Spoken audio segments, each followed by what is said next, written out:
Bonjour à tous et bienvenue sur la chaîne Deux roues dans la tête. Aprilia a sorti un monstre il y a une vingtaine d'années qui s'appelle l'Aprilia RSV. C'est sûrement une des meilleures sportives, voire peut-être même la meilleure sportive du marché, qui s'est composée de deux modèles emblématiques, la 8 cylindres et la 4 cylindres. J'ai l'occasion de rencontrer deux propriétaires de ces deux versions différentes dans la même émission. Allez, on part à leur rencontre chez Hâte, une fois que vous serez abonné.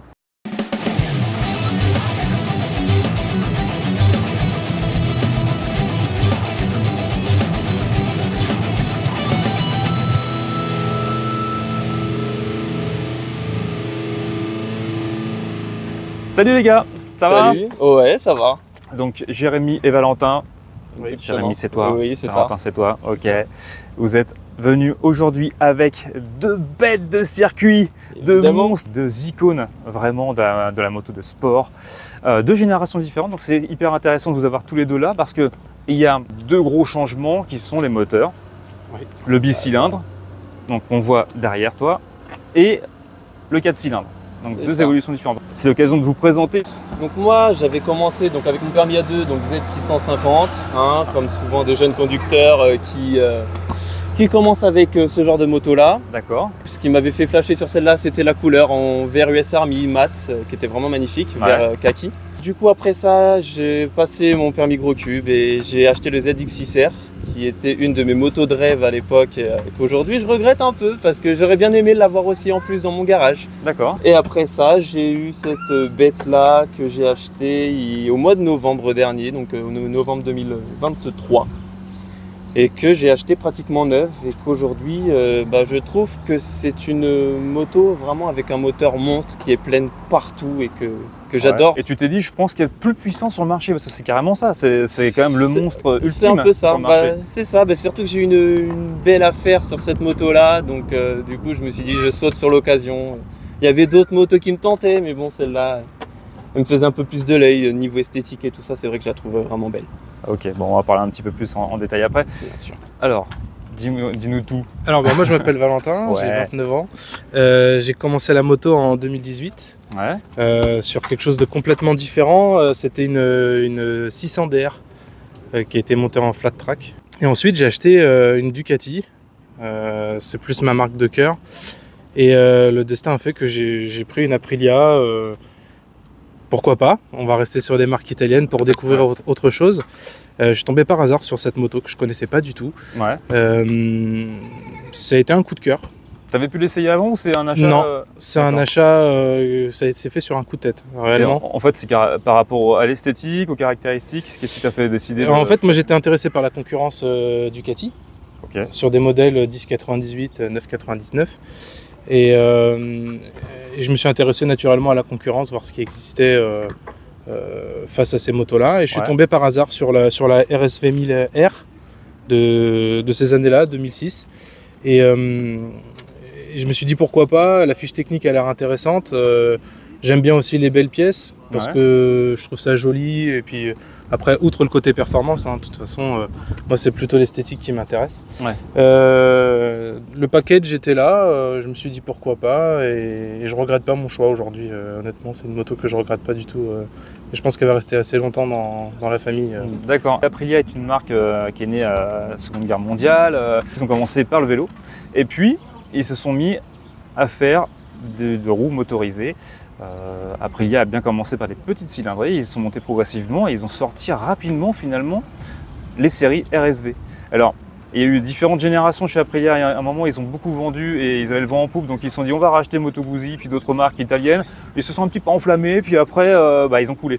Ils ont été rachetés par Piaggio et ils sont encore sur le groupe Piaggio actuellement. Et donc la version que tu as, la 2006, est la première année où ils ont été rachetés par Piaggio. D'accord. Alors je ne sais pas si ils ont fiabilisé ce modèle-là en l'occurrence. En tout cas, il y a des moyens financiers derrière qui suivent et c'est une marque qui a progressé régulièrement. Et en 2009, ils sortent effectivement la version 4 cylindres. La 2006, même si elle date d'avant, C'est une version qui a quand même eu un beau palmarès. Clairement, l'ambition d'Aprilia, c'était de concurrencer Ducati, ce qui est quand même vachement ambitieux quand même pour une jeune marque. Ouais, c'est sûr. Le challenge est quand même assez élevé. Ouais. On va les bouffer alors que c'était quand même eux les leaders. Et elle n'a pas été ridicule, elle a eu un sacré palmarès cette moto pour ensuite s'attaquer à du lourd, à du 4 cylindres et avec la V4.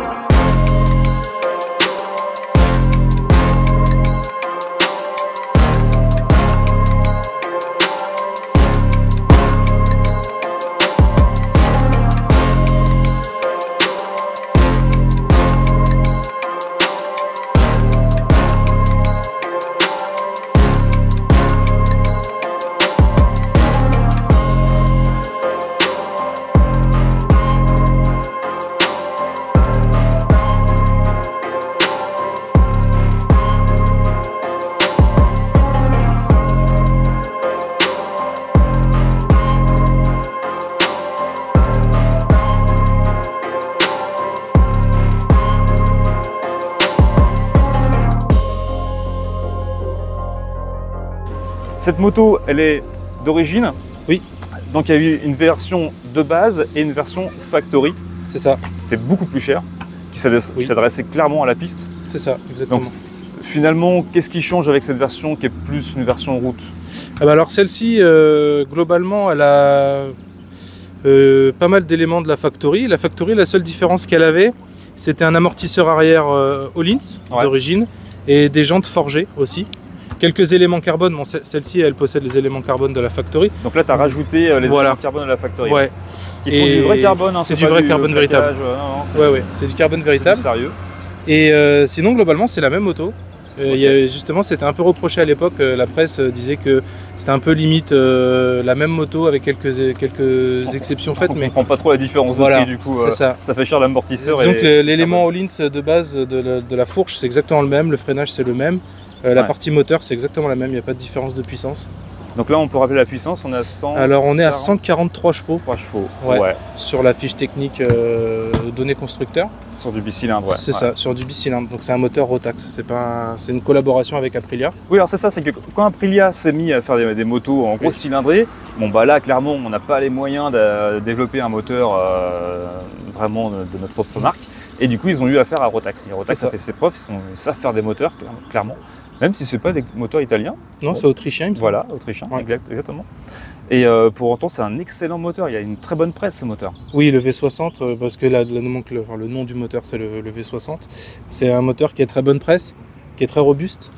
Dans la conscience collective de gens qui n'ont pas d'Aprilia, en tout cas, parce que ce n'est pas une moto qui est extrêmement diffusée, il y a cette peur de fiabilité. C'est un peu ce qui revient.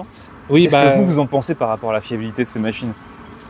Même si vous les avez pas sur le V2, moi je pense qu'il n'y a pas grand chose à dire. Sur le V4, il y a peut-être un peu plus à... Non, j'ai eu aucun problème dessus. D'accord, il y a des petites faiblesses qui sont connues, notamment le circuit de charge. Ça fait partie des faiblesses qui sont connues sur ces moteurs-là. Bon, il y a des kits d'amélioration qui existent. D'accord. Donc au niveau stator, régulateur, tout ça, c'est des pièces qui sont un peu sujettes à tomber en panne. Mais il y a de la fiabilisation qui existe, c'est commercialisé, donc une fois que c'est fait, après on n'a plus de problème. C'est le seul défaut qui existe, visiblement c'est sur le moteur. C'est un moteur qui est éprouvé, qui existe depuis très longtemps. Celle-ci, c'est une 2006, c'était quasiment la fin, il s'est arrêté en 2009.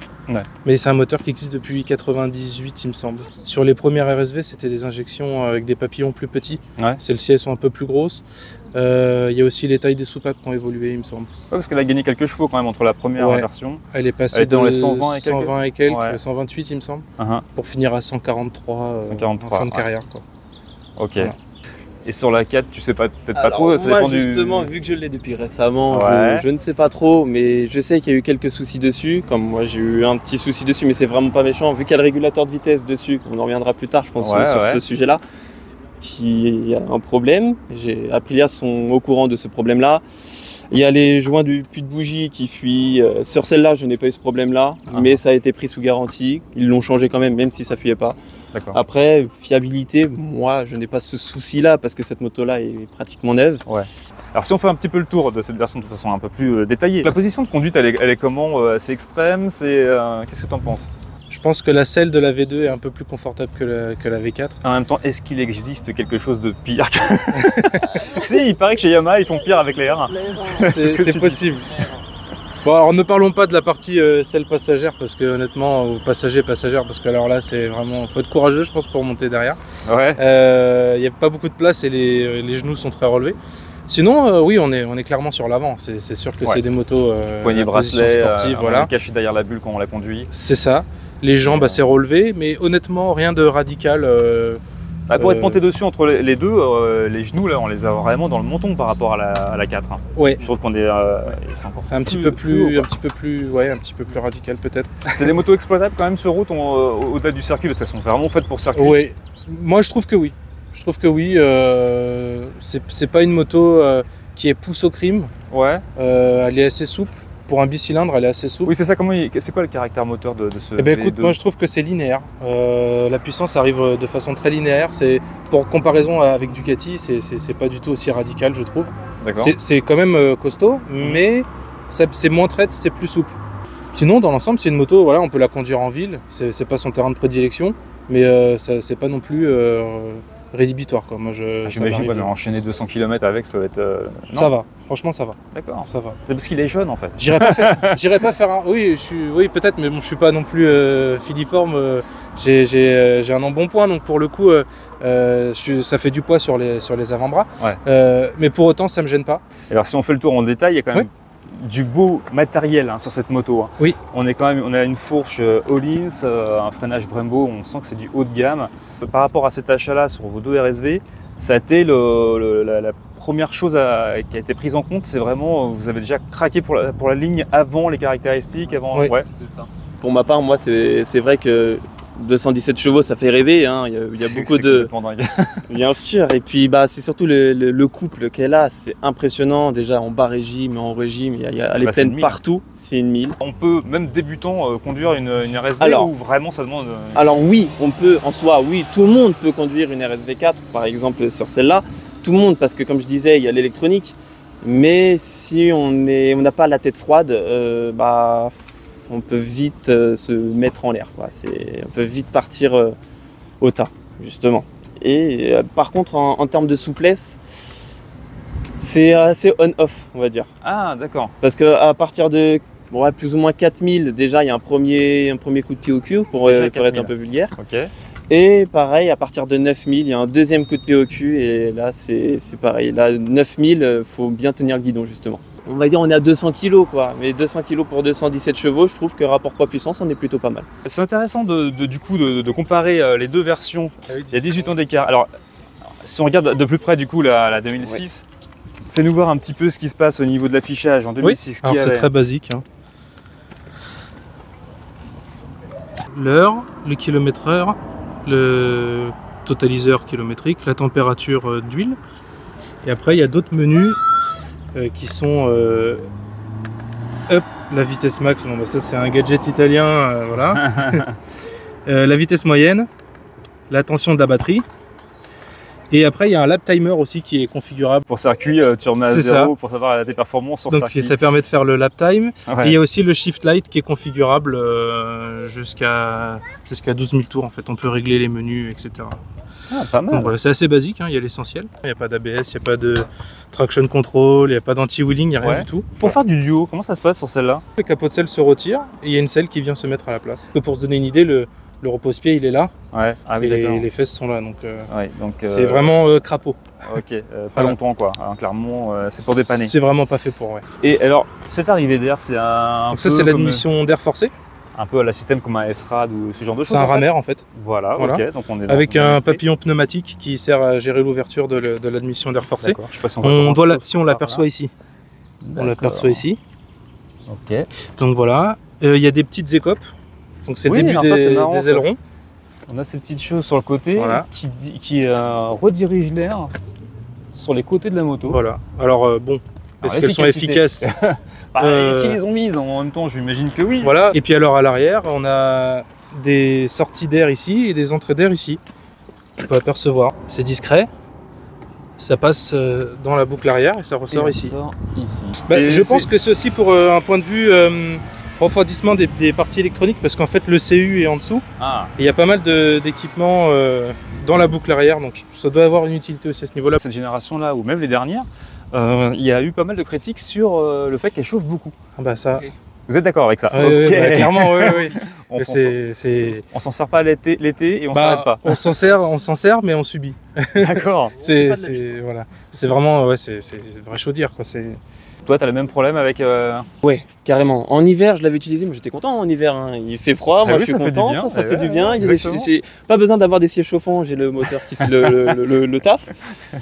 Par contre, en été, là, il va y avoir l'été qui va arriver. Je n'ai pas encore eu le temps de le laisser en été. J'ai pas hâte. J'ai pas hâte. Ça chauffe énormément, comme il disait, ça monte à plus de 100 degrés. Dès qu'on arrive à 102 degrés, déjà, la moto, elle est un peu plus... Ouais, puis forcément, tu as tout l'équipement qui tient bien chaud. Oui, bah c'est ça, parce que moi je suis habillé en full cuir, parce que Ouais. bien sûr, je privilégie aussi la sécurité. Mais tu fais bien. Alors, ces ailerons, ok, c'est à la mode en ce moment. Oui. Les exploiter comme il se doit. Ah, faut être à des vitesses excessives. Ah bah oui. Et en dessous de 130, on ne ressent rien. Mais Tu le ressens, toi, quand même?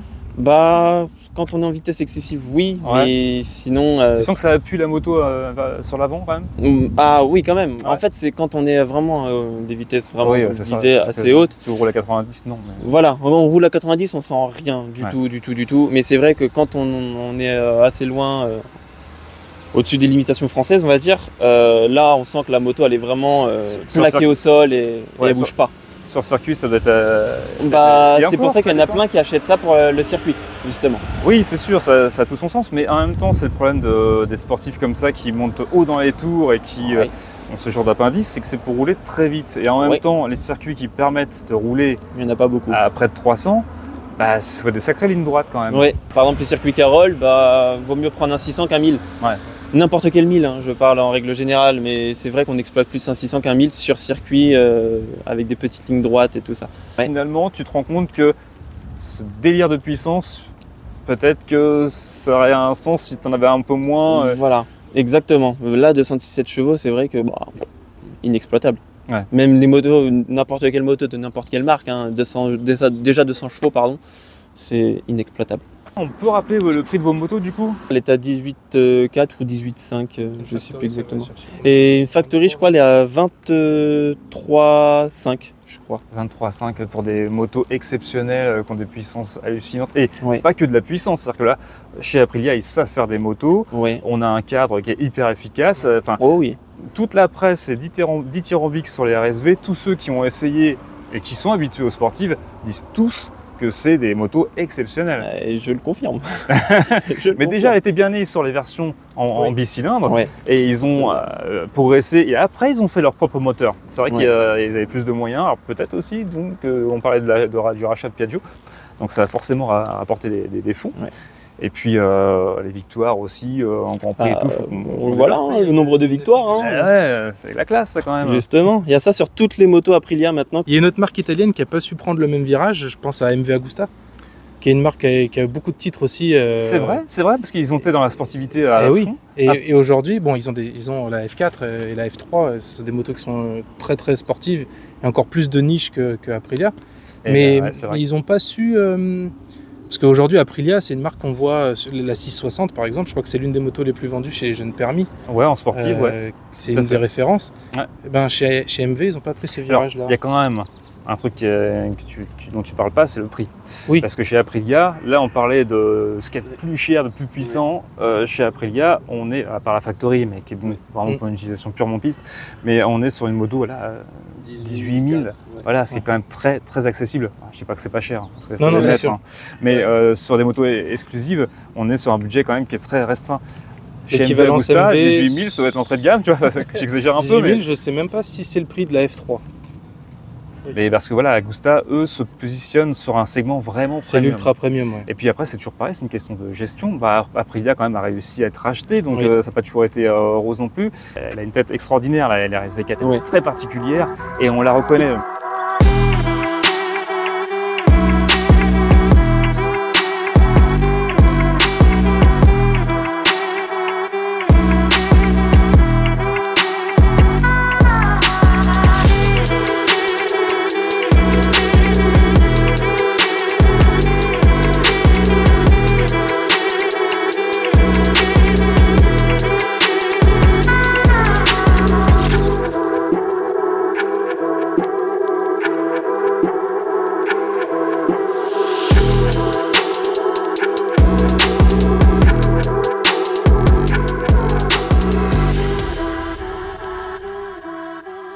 l'avant déjà avec ses ailerons. C'est ça. Et l'arrière, là, Oui. là, je sais pas si ça fait l'effet à tout le monde, moi ça me rappelle clairement, alors je me rappelle plus de le nom de ce dinosaure.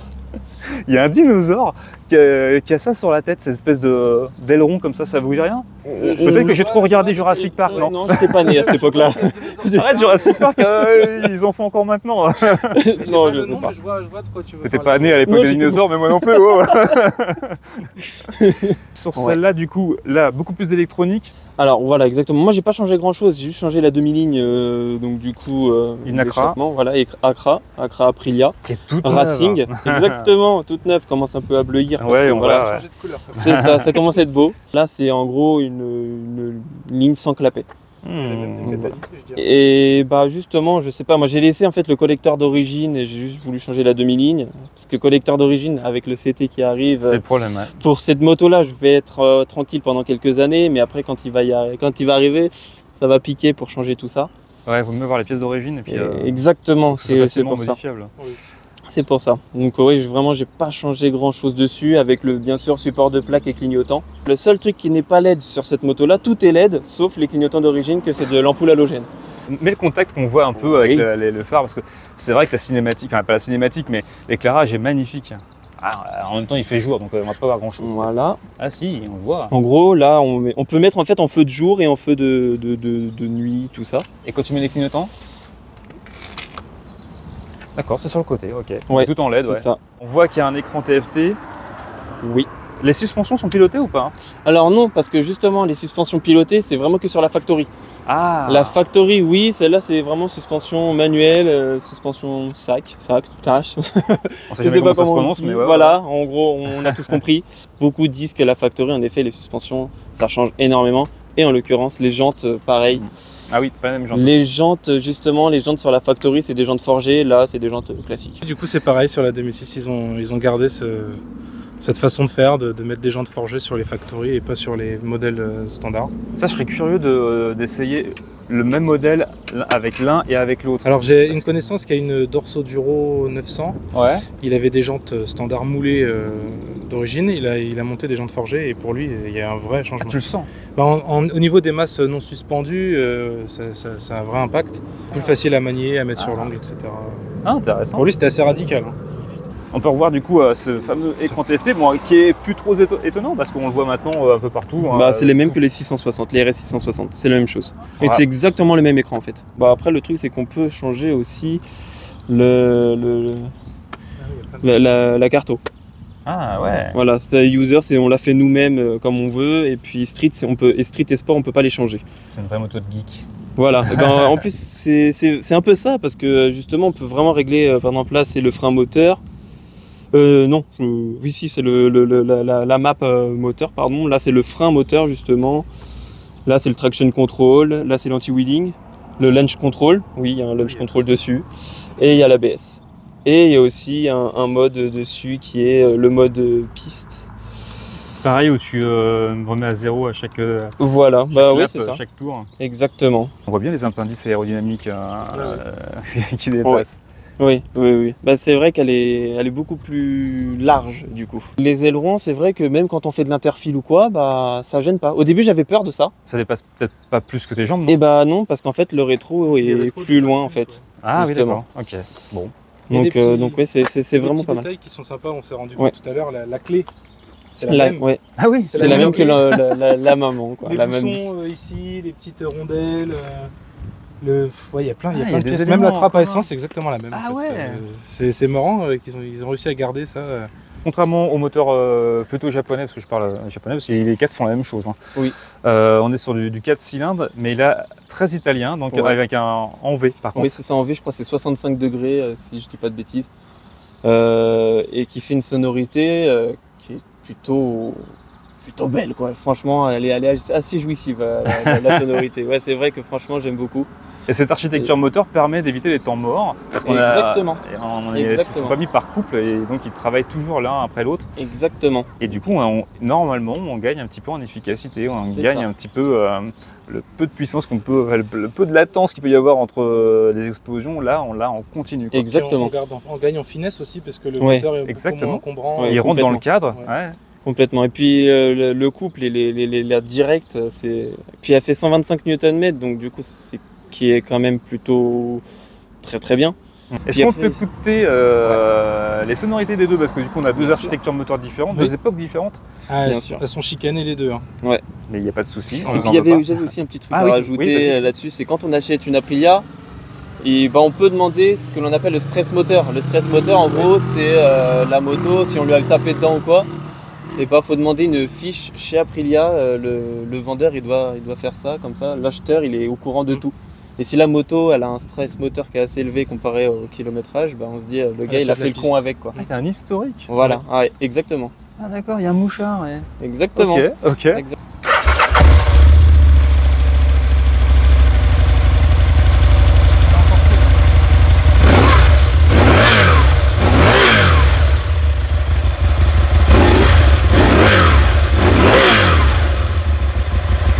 J'adore, c'est un côté animal. Ah mais complètement. Complètement. On passe à la V4. Non mais j'aime bien quand tu accélères, il y a un côté animal. Hyper animal. Il existe une ligne avec un diamètre beaucoup plus important qui s'appelle Evo 6. Ça n'a plus rien à voir. Par contre, en termes de bruit, là ça reste discret. Je trouve que bon, c'est. Là elle est aux normes du coup. Elle est aux normes, ouais. De toute façon, les pots sont homologués. Hein. Donc j'ai le certificat d'homologation.